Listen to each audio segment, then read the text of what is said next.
Você já ouviu falar da esporotricose? Talvez em alguma notícia. Mas será que você realmente sabe o que está por trás dessa doença que afeta humanos e animais pelo Brasil?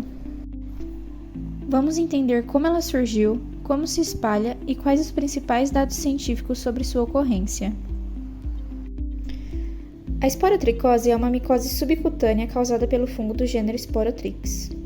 Originalmente, era conhecido como a doença dos jardineiros, porque a sua principal via de transmissão era o contato com solo e plantas contaminadas.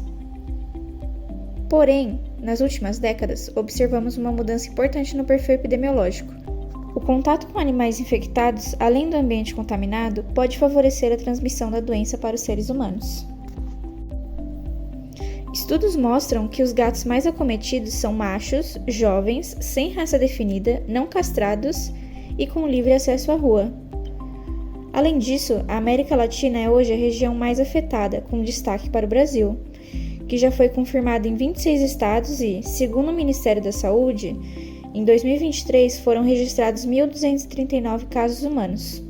Em 2024, até o mês de junho, já haviam 945 casos.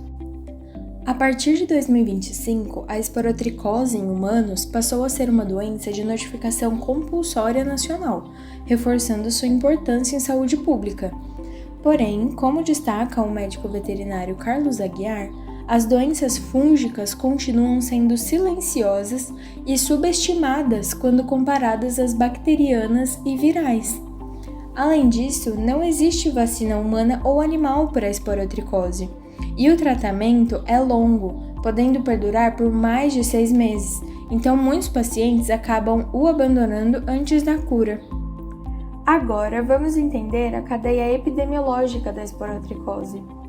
O agente etiológico é o fungo Sporotrix brasiliensis. As fontes de infecção incluem os cães, os cavalos, porcos, bois, aves e especialmente os gatos infectados. E o fungo ele também pode estar presente na natureza, como em madeira, espinhos, solos e folhas, sendo essas as vias de transmissão. Então, o modo de transmissão pode ser feito de duas maneiras diferentes, sendo sapronótico, quando inclui a inoculação traumática a partir de solo ou vegetais contaminados, e zoonótico, que é pelo contato direto com os animais infectados. Há também relatos de uma possível transmissão por aerossóis em casos de esporotricose pulmonar felina, mas é raro. A porta de entrada do fungo geralmente é uma ferida na pele, e os hospedeiros suscetíveis são humanos e outros animais, mas os gatos são considerados os principais amplificadores desse fungo. Diversos estudos podem nos ajudar a entender essa dinâmica da esporotricose no Brasil. Então, vamos conhecer algum deles? Vale destacar que não encontramos estudos seccionais de qualidade que pudessem ser abordados neste vídeo. Muitos dos trabalhos disponíveis não correspondiam exatamente a um estudo seccional verdadeiro. Um estudo seccional necessita de uma amostragem estatisticamente significativa baseada na população de uma região delimitada. Como os estudos que encontramos eram séries de casos relacionados a comunidades ou hospitais, não abordaremos esse tipo de estudo. Ainda assim, trouxemos outros estudos muito interessantes que nos ajudam a entender melhor a doença. O estudo de caso-controle é uma ferramenta poderosa na epidemiologia, pois ele compara os casos infectados com os controles saudáveis e em condições semelhantes, identificando assim os possíveis fatores de risco. E foi exatamente isso que aconteceu em Belo Horizonte. Um estudo avaliou 63 casos humanos de esporotricose e 126 controles sem a doença. E o resultado trouxe descobertas impressionantes sobre o papel dos gatos infectados e do ambiente na transmissão da esporotricose. Os resultados mostraram que os tutores que já tiveram gatos positivos tinham 177 vezes mais chances de infecção. E aqueles que possuíam solo aparente no quintal tinham cerca de 8 vezes mais chances. Já aqueles que realizaram a limpeza diária do quintal, por si só, aumentou em 4 vezes o risco. Esses dados demonstram a importância de avaliar tanto o contexto ambiental quanto o animal nos casos da esporotricose. Um estudo ecológico analisa dados de populações ou grupos. Esse tipo de pesquisa busca identificar padrões, tendências e fatores de risco em larga escala. O objetivo deste estudo ecológico foi avaliar a evolução da esporotricose na região metropolitana do Rio de Janeiro, entre 2013 e 2020, relacionando casos humanos e animais com o tempo e a geografia e entendendo como a doença se distribui na população. Os pesquisadores utilizaram dados do SINAM, o Sistema de Informação de Agravos de Notificação, base oficial do Ministério da Saúde, para acompanhar a evolução da esporotricose em humanos e animais.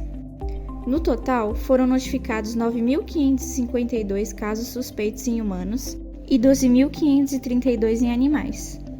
Entre eles, nos humanos, 7.675 casos foram confirmados, ou 80,4%.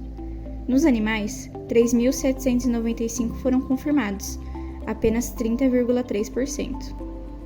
Entre os gatos, que representaram a maioria dos animais, foram 10.791 notificações, 34,2% confirmadas. Já nos cães, foram 1.741 notificações, mas apenas 5,8% confirmadas. Nos humanos, o número de casos teve picos em 2013, caiu em 2014, subiu até 2017 e depois diminuiu até 2020. A média mensal foi de 79 casos confirmados. Nos animais, o aumento foi mais evidente a partir de 2014, com picos em 2016 e 2019. Em janeiro de 2019, por exemplo, foram 436 notificações, mas só 29% confirmadas. Geograficamente, a Zona Oeste concentrou mais casos humanos, com destaque para a Barra de Guaratiba, com 55,9 casos confirmados a cada 10 mil habitantes. Já nos cães e gatos, a situação mais crítica foi na Praça da Bandeira, Zona Norte, 202 casos confirmados por 10 mil habitantes. O estudo mostrou ainda que picos de notificações estavam correlacionados a medidas de vigilância, como a obrigatoriedade da notificação animal em 2014 e a criação do formulário online em 2019. Isso confirma a fragmentação da vigilância e a subnotificação, especialmente em animais. Um teste diagnóstico é usado para avaliar ferramentas de diagnóstico de doenças ou infecções por meio de cálculos de sensibilidade, especificidade e valores preditivos em comparação ao método de referência, chamado padrão ouro. Um estudo avaliou a citopatologia por imprint como método diagnóstico da esporotricose em 196 gatos do Rio de Janeiro. É possível tentar isolar o fungo no laboratório para confirmar essa infecção. Para tentar o método mais rápido, é possível tentar carimbar a lesão na lâmina e olhar direto após coloração no microscópio para tentar identificar o fungo sem necessidade do seu crescimento, para ganhar agilidade no diagnóstico. Dos 196 animais, 102, ou 52%, foram diagnosticados.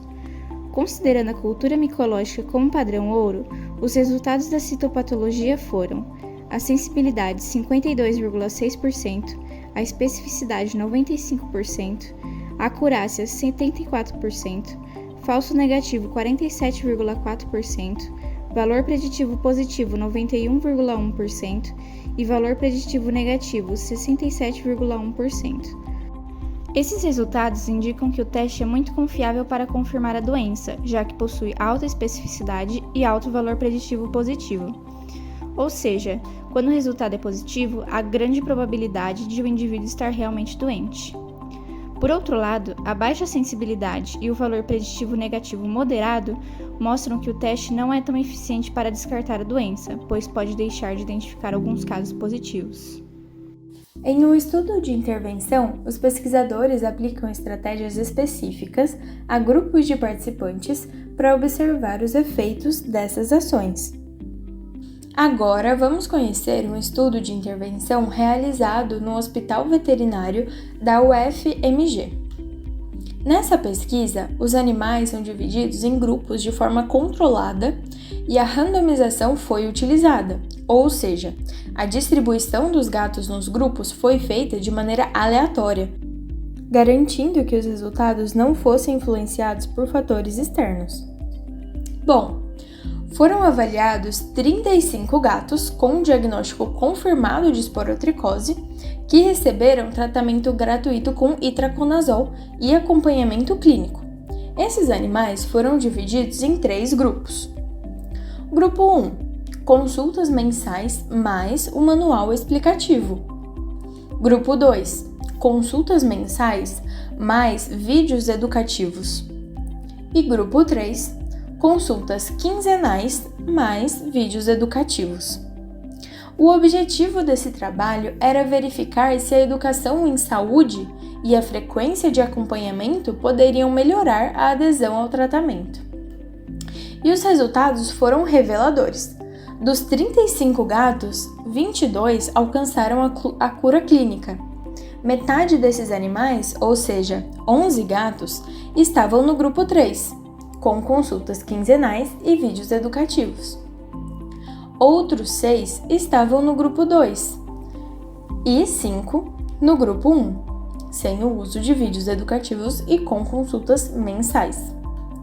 O tempo médio de tratamento foi de 90 dias, quase 50% menor que os 165 dias descritos na literatura.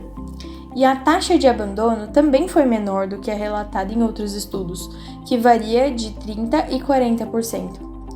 E, apesar de não ter havido diferença estatisticamente significativa, o grupo 3 apresentou uma taxa de cura clínica acima de 70%, sugerindo que o acompanhamento mais próximo e a educação dos tutores podem sim aumentar a eficiência do tratamento. Bom, agora vamos falar sobre profilaxia. A prevenção da esporotricose depende de ações conjuntas e integradas.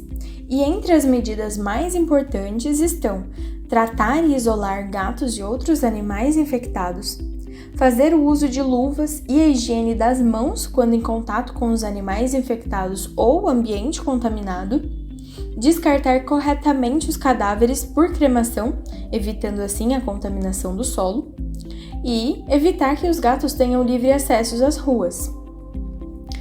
Vale lembrar que a esporotricose é uma zoonose emergente, de difícil controle e ainda negligenciada em termos de saúde pública. E o Brasil é o epicentro mundial dessa epidemia, que já se espalha para outros países da América Latina.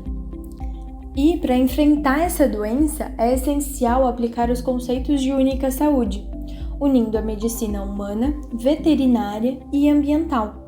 E mais do que tratar os animais e pessoas, precisamos investir em educação e saúde, guarda responsável e vigilância contínua. Só assim conseguiremos reduzir o impacto dessa doença que conecta o homem, o animal e o meio ambiente. Sobre a esporotricose, prevenir é proteger pessoas, animais e o ambiente. Agradecemos muito por terem assistido o nosso vídeo até o final e esperamos que a esporotricose tenha sido desmistificada. A seguir estão as nossas referências. Tchau!